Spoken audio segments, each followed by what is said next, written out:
Siku ilianza kama siku nyingine yoyote ya kawaida. Mabasi ya shule yalikuwa yamejaa wasichana wakicheka, wakitaniana na kufurahia safari yao. Katikati yao alikuwepo binti mmoja mkimya anayeitwa Mitsuko. Wakati wenzake wanapigana mito ya kulalia, Mitsuko aliinama ili kuokota kalamu yake iliyoanguka chini ya kiti. Hapo ndipo maafa yalipotokea. Ghafla, upepo mkali na wa ajabu, uliokuwa kama wembe mkali, ulipita na kukata basi lile katikati. Kwa sababu Mitsuko alikuwa ameinama, ule upepo ulipita juu yake. Alipoinuka, alikuta damu imetapakaa kila mahali. Rafiki zake wote walikuwa wamekatwa vipande viwili. Mitsuko akiwa pekee aliyepona, alianza kukimbia kwa hofu kubwa, huku ule upepo wa mauti ukiendelea kumfukuza nyuma yake.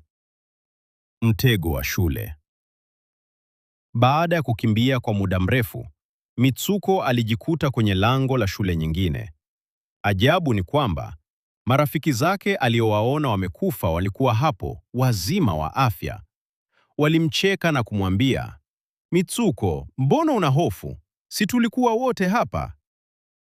Mitsuko alianza kuamini kuwa labda ile ajali ilikuwa ndoto mbaya tu. Lakini utulivu huo haukudumu.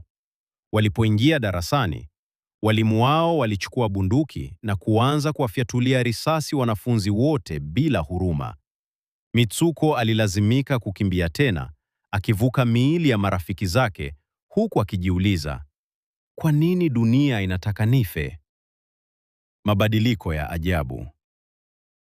Kila Mitsuko alipopita kwenye mlango au kizuizi fulani, uhalisia ulibadilika. Ghafla hakuwa tena mwanafunzi. Alijikuta amevaa shela nyeupe, akiwa mwanamke anayeitwa Keiko anayekaribia kuolewa. Alipofika madhabahuni, bwana harusi wake aligeuka na kumwangalia. Hakuwa binadamu, alikuwa kiumbe mwenye kichwa cha nguruwe.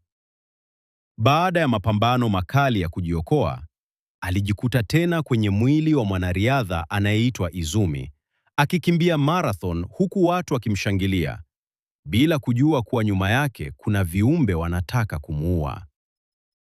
Siri ya kutisha.